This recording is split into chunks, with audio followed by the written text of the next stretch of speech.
El presidente de Ucrania, Volodymyr Zelensky, viaja a Washington este viernes para firmar con su colega Donald Trump un acuerdo que le da acceso a Estados Unidos a la explotación conjunta de sus recursos mineros.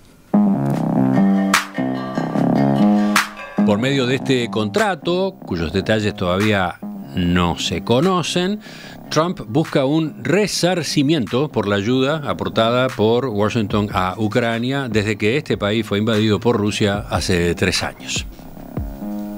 El documento preliminar que ha trascendido prevé que los dos países exploten de manera conjunta los recursos mineros de Ucrania, pero también petróleo, también gas, y en particular las llamadas tierras raras. Kiev pide como condición que se le brinden garantías de seguridad, uno de los puntos sobre los que todavía falta llegar a un entendimiento.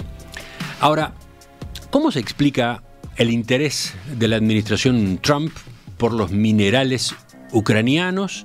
¿Qué es eso de las tierras raras?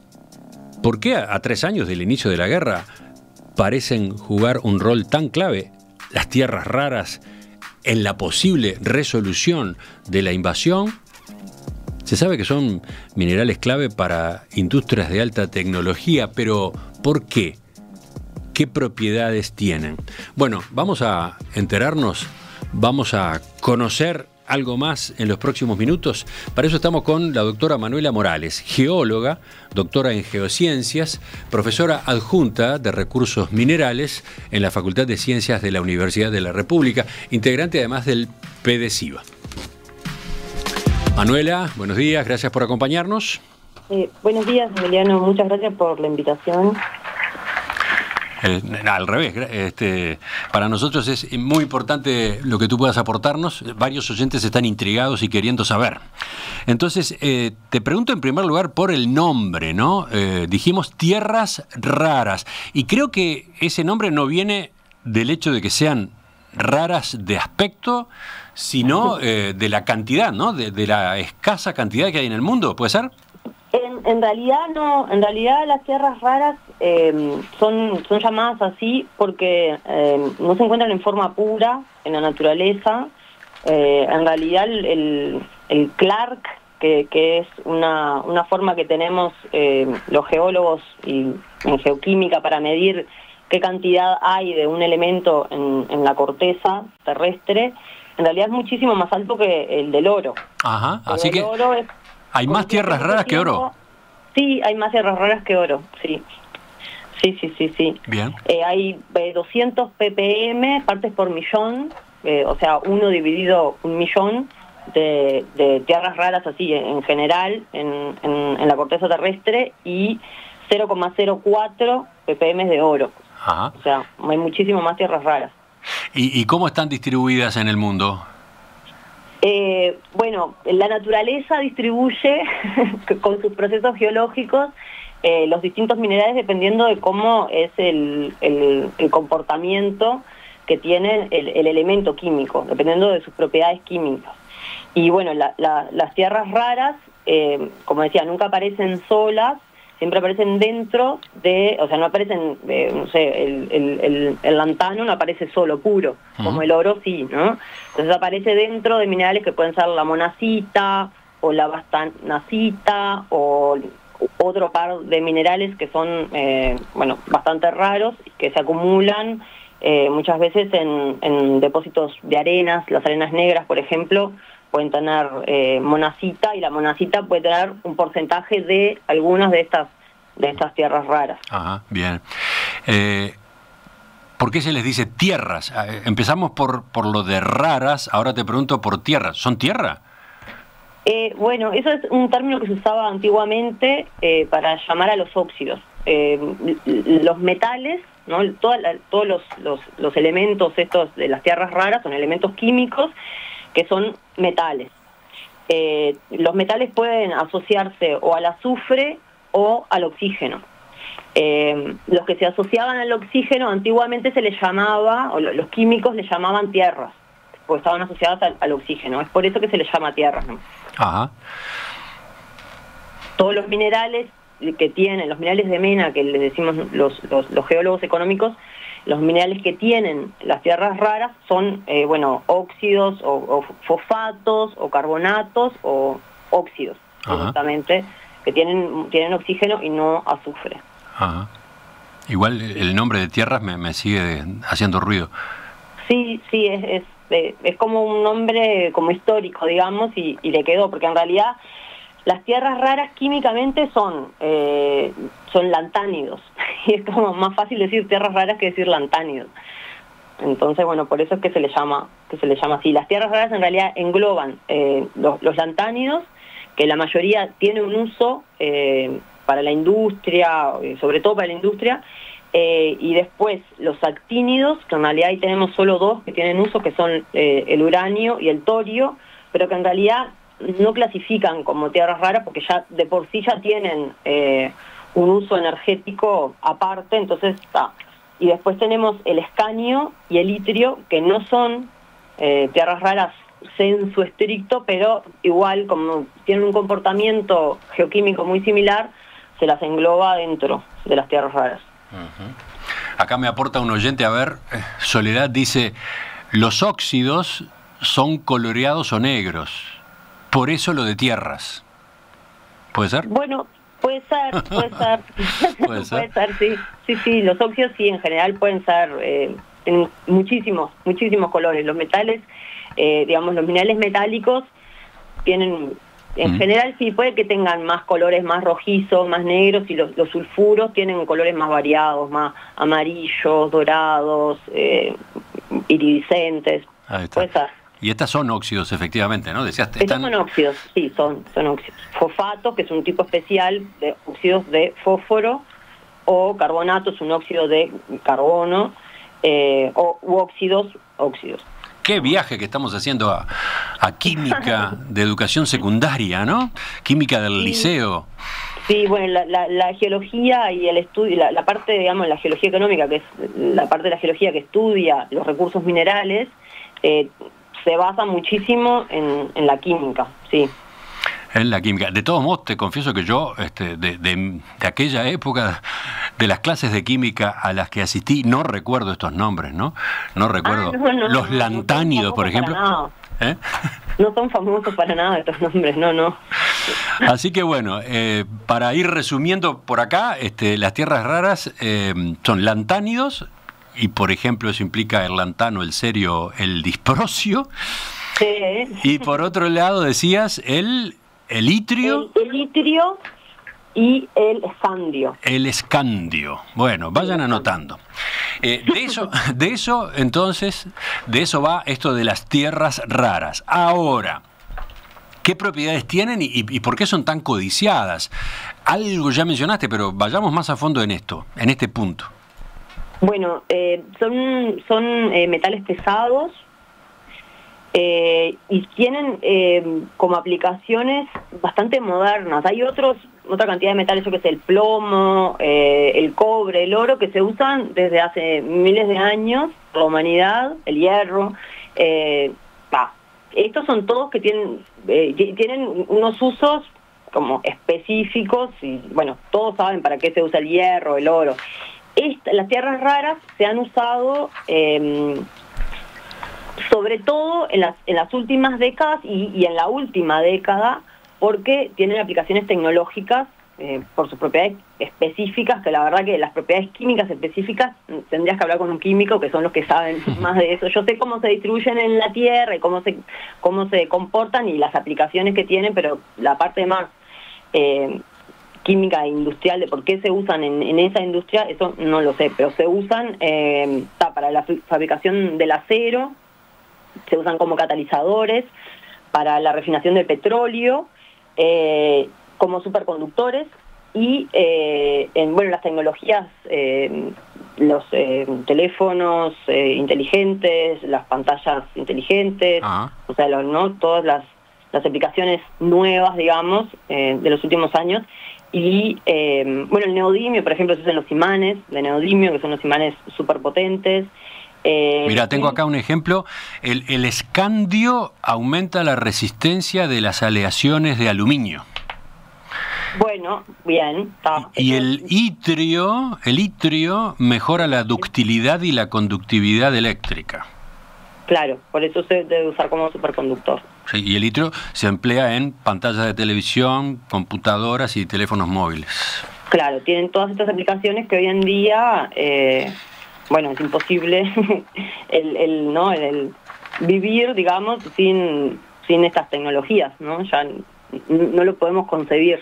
Uh-huh. También se usa para los automóviles y los automóviles eléctricos. A ver. Entonces también tienen esa aplicación, digamos, que también va en este cambio de la transición energética, de dejar de usar los combustibles fósiles para usar electricidad, digamos, verde.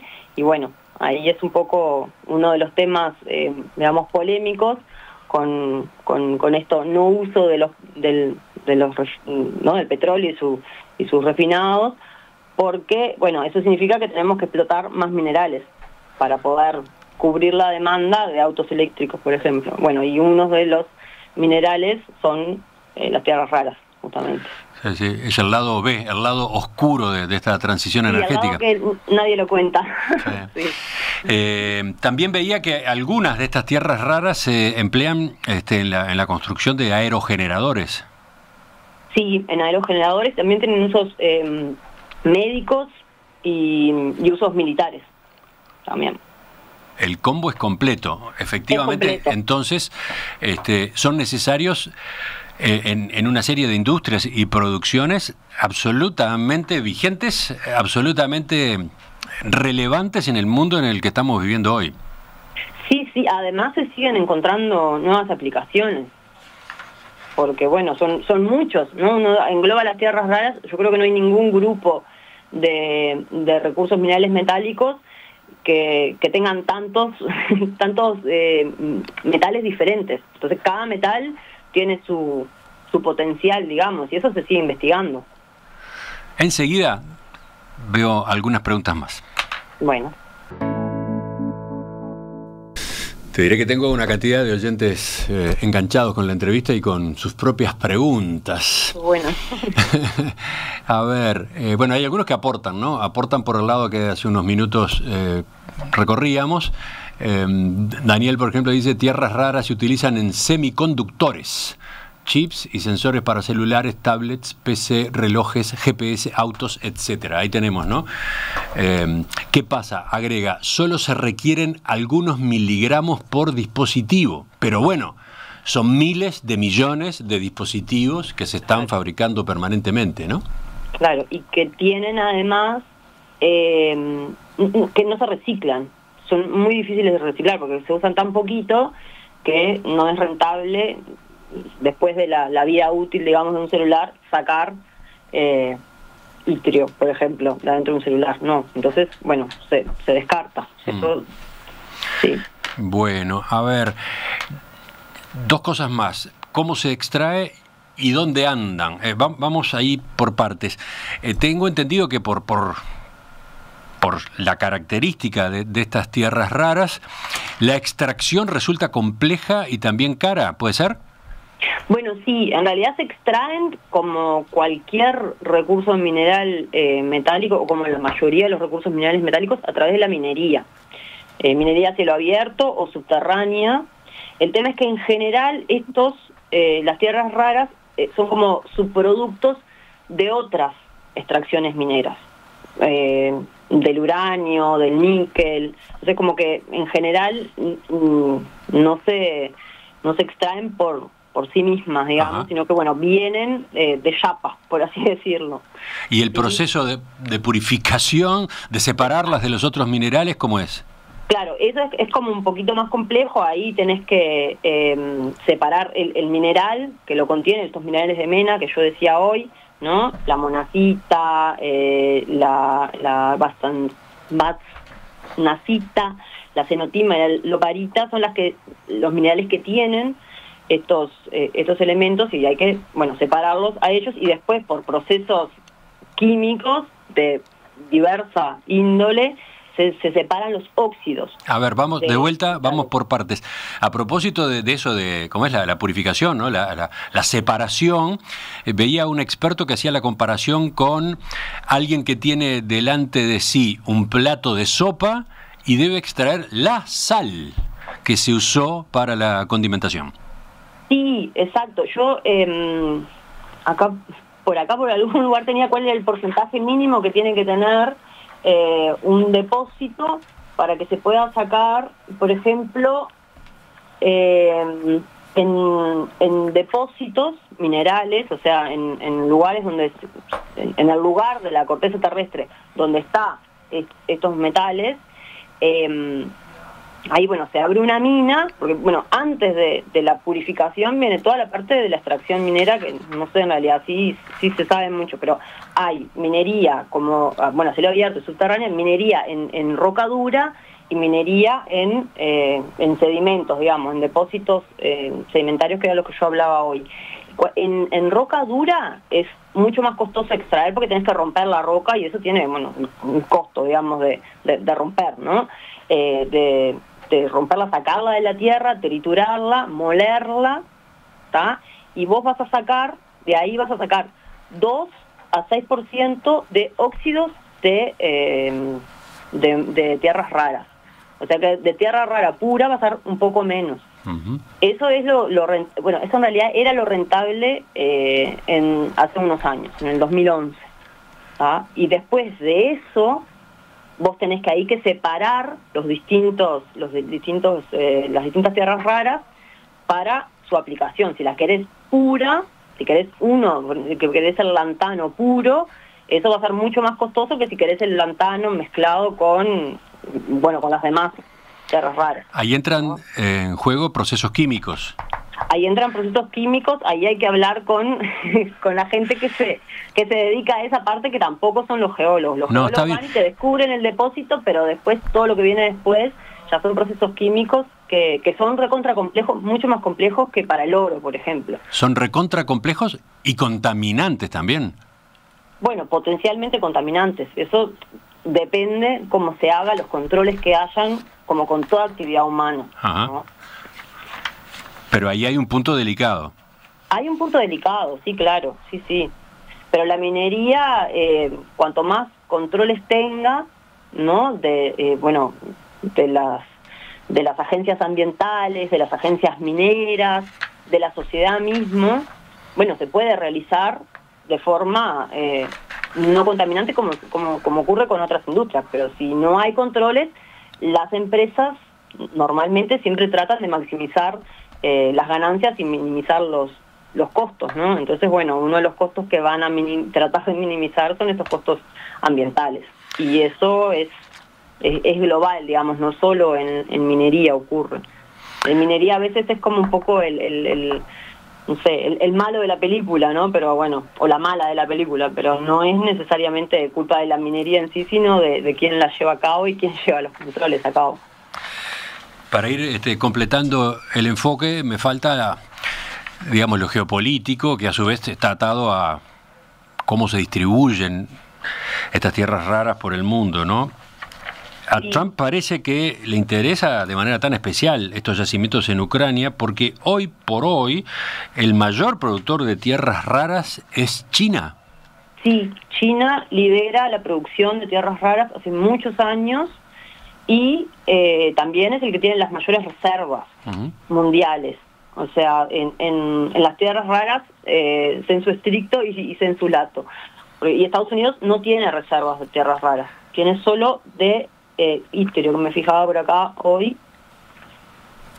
Sí. Tiene algo, pero muy poco, entonces. Tiene muy poco, sí. A ver, déjame ver si estábamos... Mientras que veía que Europa, así, depende... totalmente o casi totalmente de China para el suministro de tierras raras. De China es el mayor productor. En el 2024 China produjo 270.000 millones de toneladas. Uh-huh. Y Estados Unidos produjo 45.000 millones. O sea, es el segundo productor fue Estados Unidos el año pasado. Esto según datos del Servicio Geológico de Estados Unidos. Y resulta entonces que Ucrania tiene estas tierras raras, pero no se están explotando. En realidad, ahí entramos a lo que es la definición de qué es un recurso y qué es una reserva. Y las reservas que son especulativas y las reservas que son de verdad probadas, digamos. Lo que está publicado, digamos, estos datos que yo tengo son datos de producción. Los datos de reservas son reservas que están probadas. Realmente se hicieron investigaciones geológicas, exploraciones geológicas, se perforaron los potenciales depósitos y se interceptó la roca que contiene estos minerales y se sabe que tienen además tierras raras de estos minerales. ¿Ah? Eso se cubica. No es que yo vengo y digo, en Uruguay puede haber tierras raras porque hay arenas negras.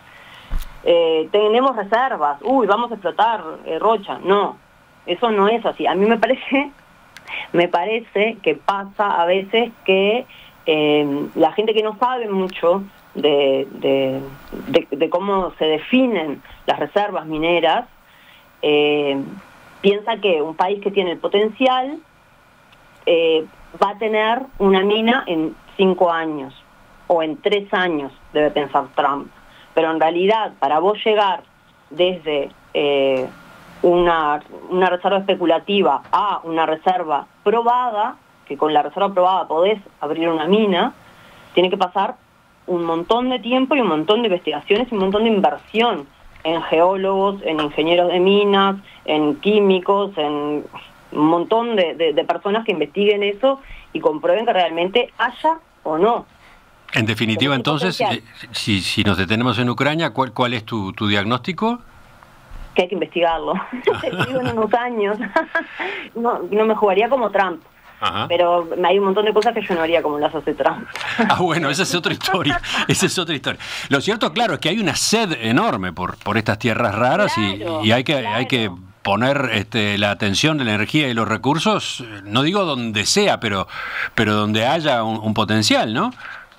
Sí, el tema es ese, que en realidad hay todo un procedimiento internacional para investigar los recursos minerales que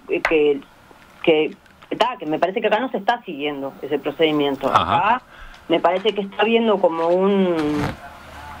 no sé, el síndrome del tesoro, lo llamo yo, que es como, descubrí, hace unos años había, por ejemplo, acá en Uruguay,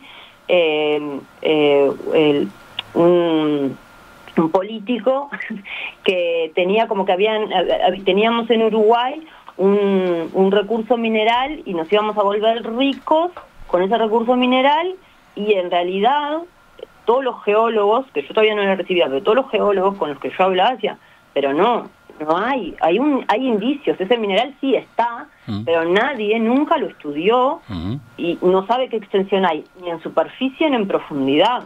Entonces a mí me parece que en Ucrania, tenés el potencial, pero todavía falta investigar mucho, hacer proyectos de exploración que requieren muchísima inversión, que es una inversión de riesgo, porque vos de 10.000 proyectos de exploración que tengas, o prospectos que tengas en verdad, uno va a ser una mina.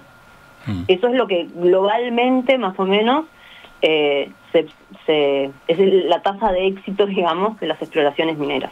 Cuando abrís una mina, lo que ganás con esa mina te cubre todos tus gastos de los proyectos fallidos, digamos.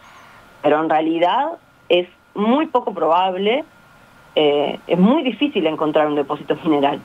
Entonces yo agarraría con pinzas, que me parece que además es, por lo que pude leer, es también lo que algunas personas como más adentro del tema también están como pensando, que en realidad esto, yo me la jugaría en realidad, si yo fuera un país que quiere desarrollar las industrias que dependen de las tierras raras, yo lo que haría sería firmar contratos con países donde yo tengo reservas probadas, donde tengo minas ya abiertas.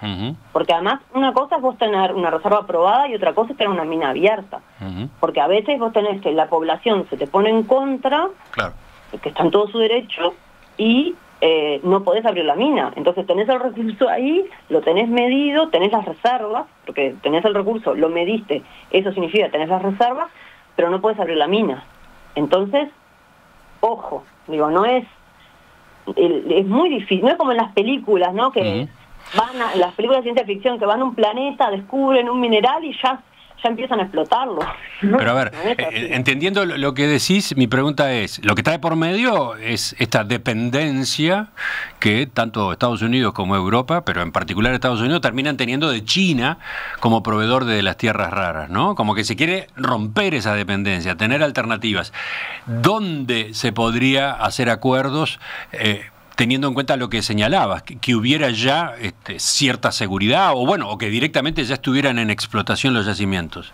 Bueno, tenés en la lista esta del que hace el propio Servicio Geológico de Estados Unidos, creo que son más de 10 países acá, tenés Australia, además de los que ya dije, Australia, o sea, tenemos China, Estados Unidos y Burma como los 3 principales productores en 2024. Después tenemos Tailandia, Nigeria, en orden, Australia. Son esos 3 que vienen empatados. Después, Madagascar, Malasia con muy poquita producción, Rusia tiene su producción también, Vietnam, y otro montón de países que claro, no aparecen acá, y hay otros que tienen reservas, algunas que no hay datos, porque hay algunos servicios geológicos que no publican los datos de producción y de reservas, como por ejemplo Uruguay. Uruguay no tiene producción de tierra rara, pero esa es otra pregunta que había entre nuestros oyentes. ¿Uruguay tiene o no tiene? No reservas probadas, no.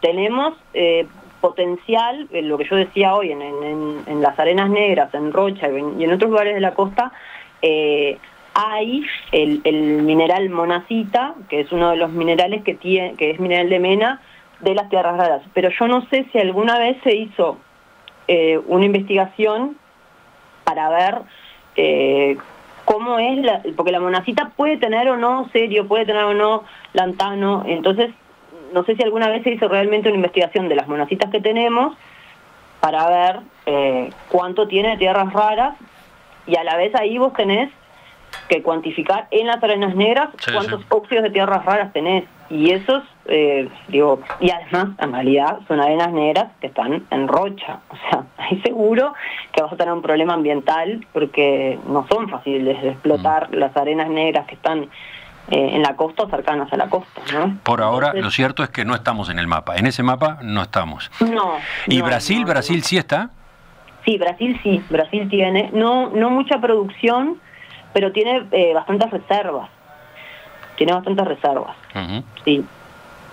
Pero bueno, en definitiva, y para cerrar, quizás la obsesión de Trump con Ucrania se debe a que espera, siendo optimista, que digamos que esos yacimientos de tierras raras que existen en Ucrania, con la investigación, con la prospección, etcétera, sean rentables, teniendo en cuenta que él quiere cobrarse la deuda que Ucrania tiene con Estados Unidos, por lo que Estados Unidos apoyó a Ucrania en la guerra, ¿no? Entonces, yo ya puse plata ahí, ya pusimos plata ahí, vamos a ver si acá podemos obtener nada menos que un yacimiento interesante de tierras raras.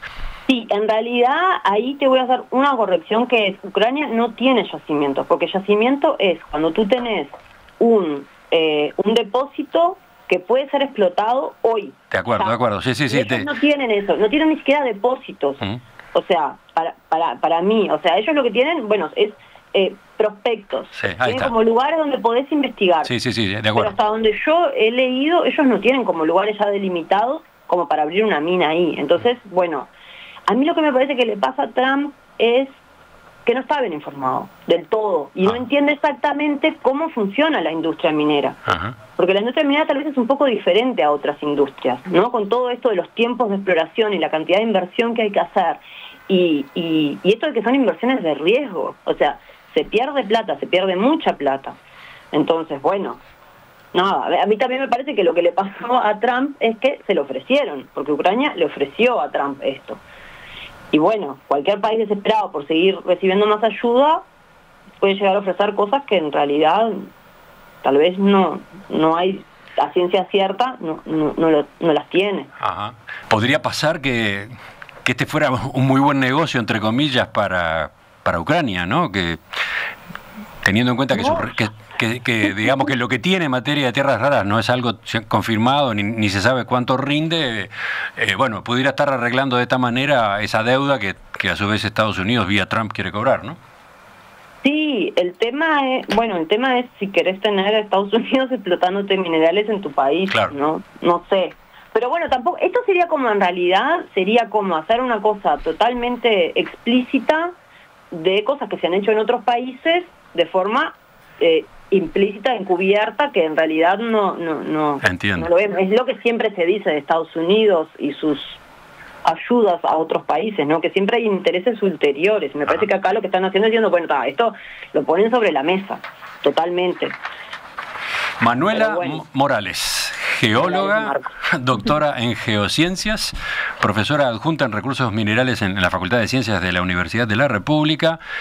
Gracias por tu participación hoy, por todo este enfoque que has ido volcando, por tus respuestas a las preguntas. Creo que nos situamos mucho mejor en el tema, ¿eh? Bueno, muchísimas gracias por la invitación y un gusto para mí. Hasta pronto. Hasta pronto, que pasen bien.